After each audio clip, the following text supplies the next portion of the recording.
하나님 그렇게 주시는 말씀 같이 공부하도록 하겠습니다. 출애굽기 20장 말씀. 출애굽기 20장 말씀.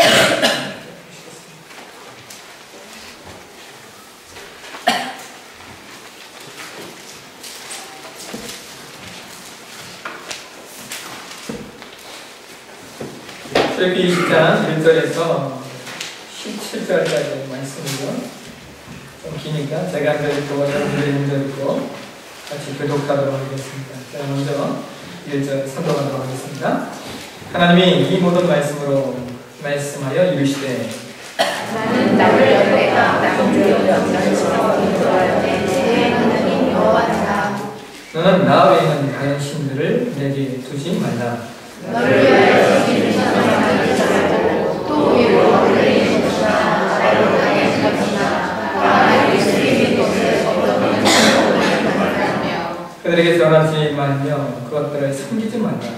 나 내 하나님 여호와는 질투하는 하나님이시요 나를 미워하는 자의 죄를 받되 아버지로부터 아들에게로 3, 4대까지 이르게 하거니와 나를 사랑하고 내 영을 지키는 자에게는 1000대까지 은혜를 베푸느니라. 나는 내 하나님 여호와의 이름을 망령되게 부르지 말라. 여호와는 그의 이름을 망령되게 부르는 자를 죄 없다 하지 아니하리라. 안식일을 기억하여 거룩히 지키라. 엿새 동안은 힘써 내 모든 일을 행할 것이나 내 하나님 여호와의 하나님이시여 너와 내 아들이나 내 아들아 내 남편이나 내 여종이나 내 며칠이나 내 말을 먹는 일이라도 아무것도 하지 마라. 이는 엿새 동안에 나 여호와가 하늘과 땅과 바다와 그 가운데 모든 것을 만들고 일곱째 날에 쉬었습니다. 그러므로 나 여호와가 안식일을 복되게 하여 그날을 거룩하게 하였느니라. 내 몸을 공경하라. 내가 내 하나님 여호와라. 내 지장에서 내 생명이니라. 살인하지 말라. 간음하지 말라. 도둑질하지 말라. 내 이웃에 대하여 거짓말하지 말라. 같이 읽겠습니다. 내 이웃의 죄를 담내지 말라. 내 이웃의 아내나 내 남편이나 내 여종이나 내 소나 내 남이나 무릇 내 이웃의 죄를 담내지 말라. 아멘. 조명을 위하여 기도드리겠습니다. 하나님 오늘도 우리에게 말씀을 주시옵소서. 이 어버이날에 우리 가운데 주시는 말씀 우리가 마음으로 받게 하시고 말씀을 통하여 우리가 건강한 가정, 아름다운 가정을 만들어갈 수 있는 귀한 시간 되게 인도하여 주시옵소서. 이 시간에 성령께서 우리 가운데 좌정하여 주시옵소서. 우리 마음밭 가운데 임재해 주시고 우리의 마음밭을 변화시켜 주시고 새롭게 해주셔서 하나님 말씀을 말씀으로 받게 하시고 그 말씀의 권위 앞에 스스로 무릎 꿇는 귀한 시간을 도와주시옵소서. 이 시간도 그간 사람을 세우셨사오니 하나님 말씀 똑똑히 전하게 하시고 전하는 자나 듣는 자나 하나님의 풍성함을 누리는 귀한 시간 되게 역사해 주옵소서. 감사합니다. 거룩하신 예수님의 이름으로 기도합니다. 아멘. 자, 오늘의 말씀을 가지고 건강한 가정을 만드는 길이라고 제목으로 말씀을 나누도록 하겠습니다. 우리 시대의 대표적인 기독교 철학자로서 스위스에서 라브리 운동을 이끌었던 프란시스 쉐퍼라고 하는 박사가 있습니다. 이분이 이런 말을 합니다. 현대인들이 19세기에서 20세기로 넘어오는 동안 절망의 선을 넘었다라고 이야기를 합니다. 인류 역사상 가장 위험한 변화가 그때 일어났다는 것입니다. 19세기만 해도 신자든 불신자든 인간의 삶에 공유할 수 있는 절대적 가치관들이 있었습니다. 그런데 20세기 그리고 21세기에 들어오면서 지난 시대 동안 사람들이 가졌던 절대적 가치관들이 서서히 포기되기 시작했습니다. 지난 시간 동안 인간들이 가졌던 절대적인 가치관들이 하나씩 파괴되고 있는 거예요. 근데 왜 이렇게 인간사의 오랜 전통을 가진 절대적인 가치들이 쉽게 무너져 내리고 있느냐? 그 이유가 바로 인본주의를 지나서 형성된 개인주의 때문이라는 겁니다. 인본주의라고 하는 것은 인간의 존엄성의 가치를 추구하면서 만들어졌는데 그 존엄성이 공동체라고 하는, 우리라고 하는 기준을 넘어서서 나라고 하는 존재에 지배하게 되는 겁니다. 그러니까 세상의 모든 가치들이 우리라고 하는 보편적인 가치에서 나라고 하는 개인적인 가치들로 쫙 맞춰지고 있는 것입니다. 오늘 사는 현대인들의 가장 큰 가치는 행복입니다. 내가 행복해야 다른 것도 행복할 수 있다고 말합니다. 근데 문제는 내가 행복한 것이 다른 사람은 행복하지 않을 수 있다고 하는 겁니다. 예전에 제 동기, 지금도 동기죠. 목사님 한 분이 강북에 빌라 하나를 갖고 있었어요. 근데 갑자기 어느 날 강북에 뉴타운 바람이 부는 겁니다. 그때 그러더라고요. 하루에 집값이 1,000만 원씩 올랐다. 그래서 8천만 원 주고 산 집을 3억이 넘게 팔았어요. 팔면서 마음에 이런 마음이 들더랍니다. 야, 이거 조금 더 갖고 있으면 더 받을 텐데, 이 마음이 막 들더랍니다. 근데 이제 시간이 지났잖아요. 지금 최근에 이제 얼마 전에 그를 만났는데 그분이 이런 얘기를 해요. 야, 난 집 잘 팔아서 좋은데 그때 그 집 산 아주머니는 걱정이라고. 왜냐면 지금 강북 뉴타운이 물 건너갔지 않습니까? 집값이 오르는 시대가 아닙니다. 그러니까 목소리 양심으로 이 양심이 찔리는 거예요. 너무 비싼 값을 돌이켜보니까 너무 비싸게 받았다라고 하는 겁니다. 그 집을 산 아주머니는 지금쯤 아마 파산했을지 몰라. 다 피스로 샀을 텐데 좀 아주 힘들어하는 거예요. 그래서 하는 말이 이거예요. 나도 행복하고 남도 행복해야 하는데, 나도 행복하고 남도 행복해야 되는데 현대사회의 자본주의 구조가 그렇지 않다라고 말하면서 안타까워하는 겁니다. 뭐 물론 다 그런 것은 아니지만 이 돈이라고 하는 것이 내가 웃으면 남은 울게 되는 경우들이 종종 있습니다. 그래서 내가 행복하게 여기는 것들이 반드시 다른 사람도 행복하게 만드는 것은 아니라는 것입니다. 근데 중요한 것은 여러분, 인간 사이의 삶이 참 교묘하게 엮여 있습니다. 교묘하게 연결되어 있고 엮여 있다 보니까 남이 불행해지면 나도 불행해질 수 있다는 것입니다. 여러분, 나비 효과라는 말을 들어보신 적이 있으신가요? 이 나비 효과라고 하는 말은 원래 기상학에서 사용되어졌던 말인데 지금은 사회학적으로 많이 사용되는 말입니다. 이 나비 효과라고 하는 말은 미국의 기상학자인 에드먼드 로렌츠라고 하는 사람이 이제 처음 주창한 이론인데요. 이 내용이 뭐냐면, 브라질에 있는 나비의 날개짓이 미국 텍사스에서 그 토네이도, 아주 강력한 회오리바람을 발생시킬 수 있다라고 하는 이론입니다. 근데 이 말은요, 오늘날 기상학보다는 오히려 사회학에서 이 말을 많이 사용을 합니다. 그러니까 어떤 일이 시작될 때 있었던 아주 작은 변화가 결과에서는 매우 큰 차이를 만들어낼 수 있는 내용으로 이제 많이 사용되어집니다. 여러분, 한번 생각해 보십시오. 미국에서 일어났던 금융 위기가 우리와 무슨 상관이 있겠습니까? 근데 상관이 있습니다. 왜냐하면 서로 나라들이 연관되어 있기 때문입니다.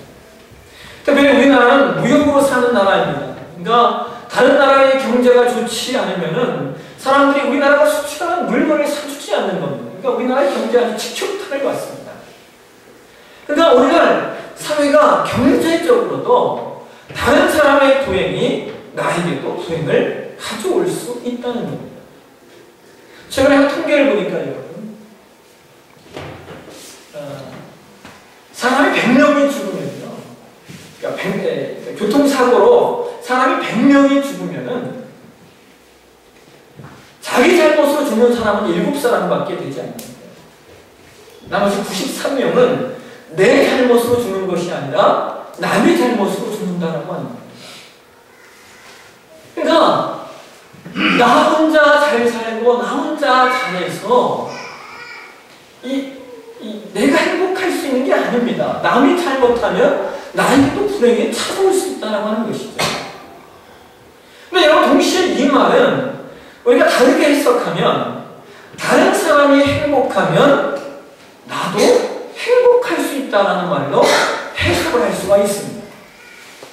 근데 문제는 사람마다 모두 행복을 추구하는 방법이 다릅니다. 사람마다 삶에 대한 가치관이 다르고 사람마다 삶에 대한 태도가 다르다고 하는 겁니다. 그래서 우리 안에 필요한 것이 있다면 사람이 사람으로 존재하기 위해서 보편적인 삶의 태도와 가치들이 모든 사람들에게 적용되어야 된다는 겁니다. 인간 사이에 절대적인 가치관들이 있어야만 인간들은 그 가치 안에서 너와 나의 행복을 만들어낼 수 있습니다. 그런데 현대사회의 가장 큰 문제는 이러한 보편적이면서 절대적인 가치관들이 개인주의로 만들어가 무너져내고 있다는 것입니다. 하나님께서 성경을 통하여 우리에게 알려주신 보편적이고 절대적인 가치가 있습니다. 이것이 뭐냐면 바로 십계명입니다. 여러분, 십계명을 암송하고 계신가요? 저는 어렸을 때 교회 학교에서 성경 취재를 하면 매번 나왔던 이 십계명을 암송하는 것들이었어요. 반드시 빠지지 않고 나왔던 그런 그 내용입니다. 여러분, 십계명은 두 개의 돌판에 나누어서 모세에게 하나님이 전달해 주십니다. 첫 번째 돌판에는 제1계명부터 4계명까지의 내용이 기록되어져 있고요. 두 번째 돌판은 제5계명부터 10번째 10계명까지 내용의 기록이 되어져 있습니다. 첫 번째 돌판에서는 하나님과의 관계에서 인간이 지켜야 될 계명들, 이것을 뭐라고 말하냐면 대신윤리라고 이야기합니다. 그리고 둘째 돌판에는 인간과 인간의 관계에서 지켜져야 할 계명들, 이것을 대인윤리라고 말합니다. 하나님은 우리 인간이 가져야 될 절대적인 윤리를 허락하셨습니다. 그래서 이 윤리를 가르쳐 우리는 창조윤리라고도 이야기를 합니다.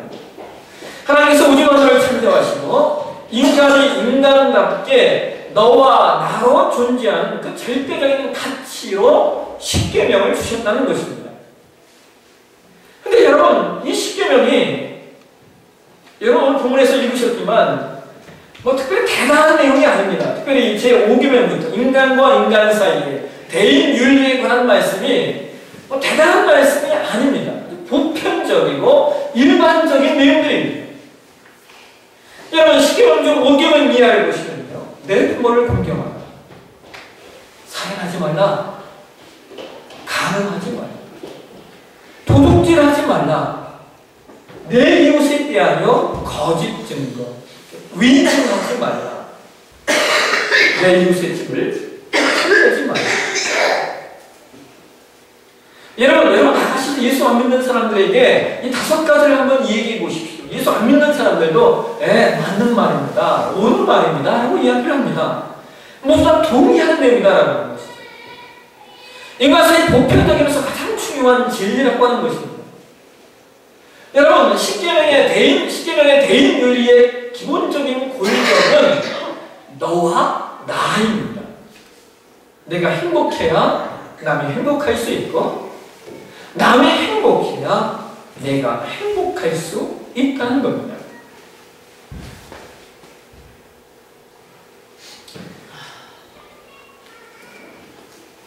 살인하지 않아야 행복할 수 있습니다. 간음하지 않아야 행복할 수 있죠. 도둑질하는 사람이 없어야 서로가 행복할 수 있는 거예요. 내 이웃에 대해서 거짓말하는 사람이 없어야 사람들이 마음에 평안을 얻습니다.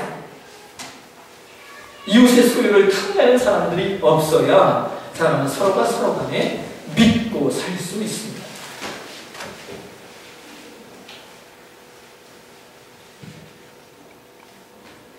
그렇다면 여러분, 이 인간사의 절대적이며 보편적인 윤리인 십계명이 어디에서부터 먼저 바로 세워져야 할까요?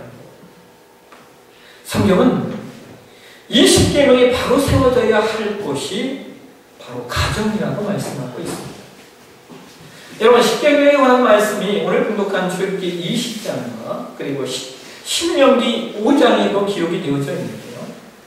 특별히 신명기로 가시면 하나님께서 신명기 5장에 이스라엘 백성에게 십계명에 관한 말씀을 주시고 나서 신명기 6장에 이런 말씀을 하십니다.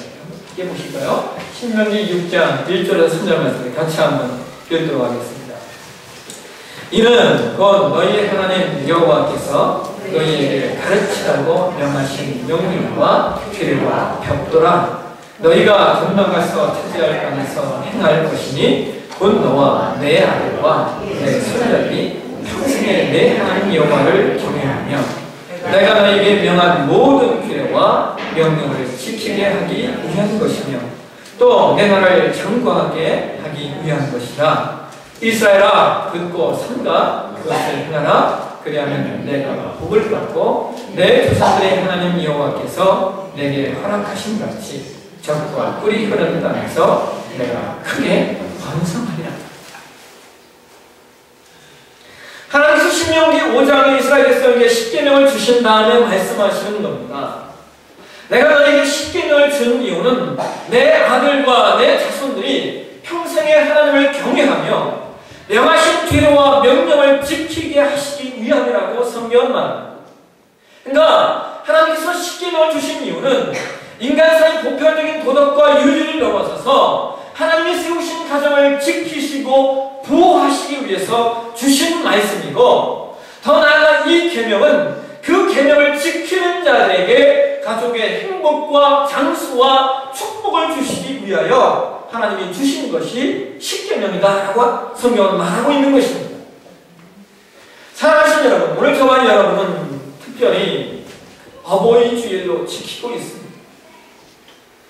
여러분, 십계명 내용을 보시면 대인 윤리에 있어서 첫 번째 내용이 내 부모를 공경하라입니다. 우리가 사람이 사람답게 존재할 수 있는 그 내용의 첫 번째 보편적 가치, 절대적인 가치관이 내 부모를 공경하라라고 하는 말씀이라는 것입니다. 여러분, 여기 이 공경이라고 하는 단어가요, 히브리 원어에 보면 카베드라고 하는 단어인데요. 이 뜻은 무겁다라는 뜻입니다. 무겁다, 무게를 둔다.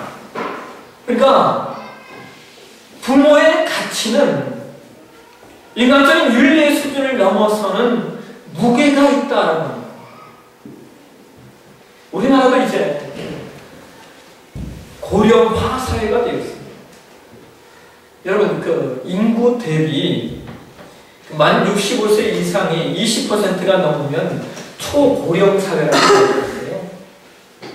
14%가 넘으면 고령 사회라고 말하고 7%가 넘으면 고령화 사회라고 말한다고 합니다. 우리나라가 2010년 통계가 11%가 넘었으니까 우리나라가 고령화 사회가 된 겁니다. 이제 2018년이 되면 14%가 넘어서서 고령 사회가 될 것이고요. 2026년이 되면 우리나라가 초고령 사회가 된다고 합니다. 이 무서운 것이 뭐냐면요, 우리나라는 고령화가 너무 빨리 진행되고 있다는, 너무 빠르다는 겁니다. 좀 천천히 진행되면 그 진행되는 과정 속에서 우리가 보완할 것들을 보완하고 우리가 해결할 것들을 해결할 수 있는데, 너무 이것이 빨리 진행되다 보니까 보완할 걸 보완하고 만들어야 될 걸 만들 수 있는 겨를이 없는 겁니다. 여러분, 작년에 작년 한 해 동안 65세 이상 된 노인들 자살 인구가요. 깜짝 놀랐습니다. 작년에 자살한 노인이 몇 명인 줄 아십니까? 4,300명이 넘습니다. 하루에 12명 정도 되는 노인들이 자살로 자신의 생명을 끊었습니다.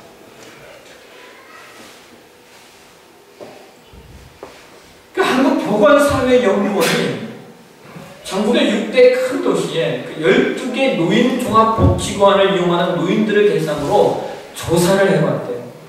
그랬더니 전체 응답자 노인의 8.2%, 그러니까 대략 한 10% 가까운 노인들이 이렇게 얘기했어요. 자녀 및 가족원들로부터 학대받고 있다.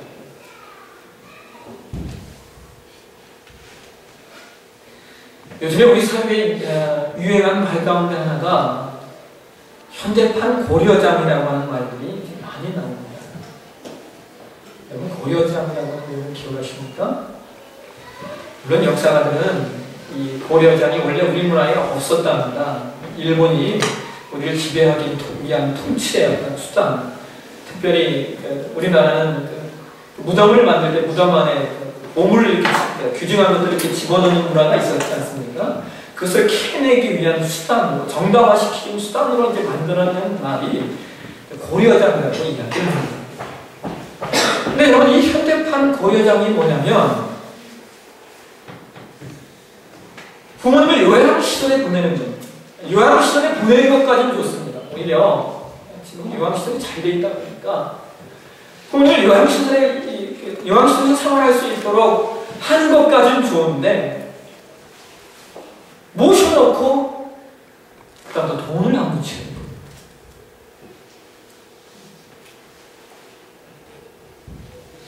한 달, 두 달 되면 연락이 끊기는 겁니다. 실제로 호남의 한 요양시설에서는 정원이 55명인데, 10몇 명의 그 노인들의 비용이 들어오질 않는 거예요. 그래서 그 시설이 부도가 났습니다. 여러분, 역사 속에서 고려장이라고 하는 내용이 일본이 꾸며낸 이야기라고 말하지만, 그럼에도 불구하고 우리는 그 일화 속에서 우리가 받을 수 있는 교훈들이 있습니다. 여러분, 기로전설이라고 하는 교훈을 들어보신 적 있으십니까? 여러분 잘 아시는 내용입니다.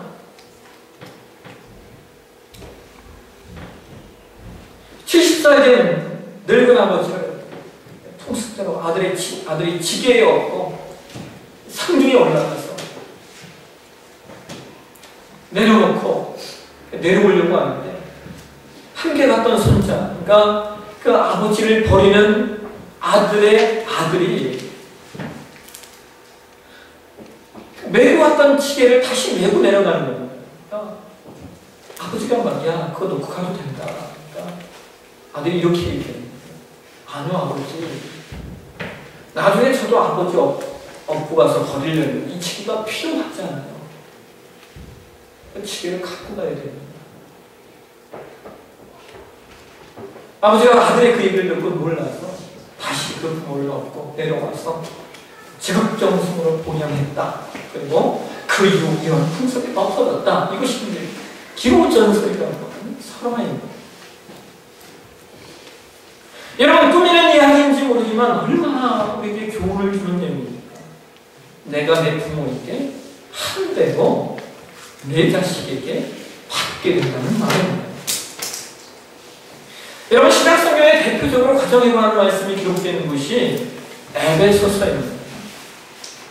근데 왜 바울이 특별히 에베소서에서 이렇게 가정에 관한 말씀을 중요하게 다루고 있냐면, 소아시아에 위치해 있었던 에베소가 가장 로마적인 도시였기 때문입니다. 여러분, 이 가장 로마적인 도시라고 하는 말의 의미가 뭐냐면, 당시 1세기의 로마는 가정이라고 하는 가치관이 가장 많이 끼어진 시대였습니다. 그 당시 문화에 타락한 도덕과 타락한 성문화가 가정이라고 하는 가치체계를 손들이게 흔들고 있었습니다.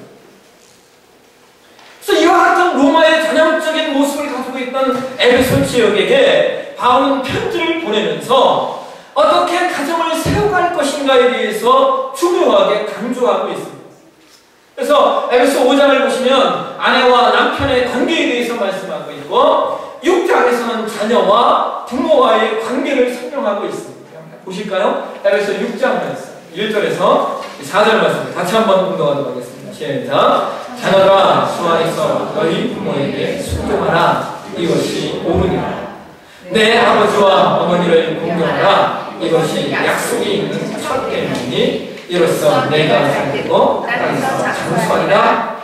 또 아버지들아 너희 자녀를 노엽게 하지 말고 오직 주의 교훈과 훈계로 하라. 여러분 이 에베소 6장 1절에서 4절 말씀을 공동번역 성경에서는 이렇게 번역하고 있습니다. 자녀된 사람들은 부모에게 순종하십시오. 이것이 주님을 믿는 사람으로서 마땅히 해야 할 일입니다. 내 부모를 공경하여라 하신 계명은 약속이 붙어있는 첫째 계명입니다. 그 약속은 그 계명을 잘 지키는 사람은 복을 받고 땅에서 오래 살리라는 것입니다. 어머니들은 자녀의 마음에 상처를 입히지 말고 주님의 정신으로 교육하고 훈계하며 잘 키우십시오. 주님을 믿는 우리가 부모에게 순종하고 부모를 공경하는 일은 마땅한 일입니다. 그런데 하나님은 이 마땅한 일을 한 우리에게 은혜를 주십니다. 이 땅에서 잘된 은혜입니다. 이 땅에서 복을 받고 이 땅에서 장수한 오래 삽니다.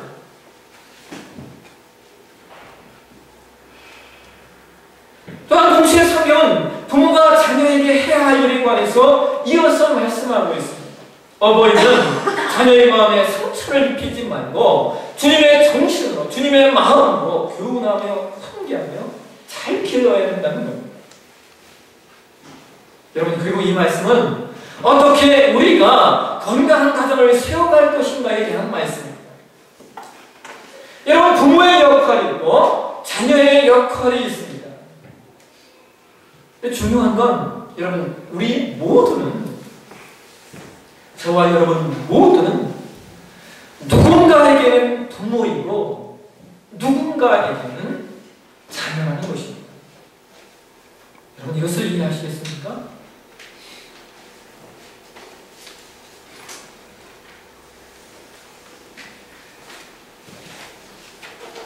결국 하나님 나에게 약속하신 나에게 명령하신 규례들을 지금 내 자리에서 내가 믿음으로 지켜가면 된다는 것입니다.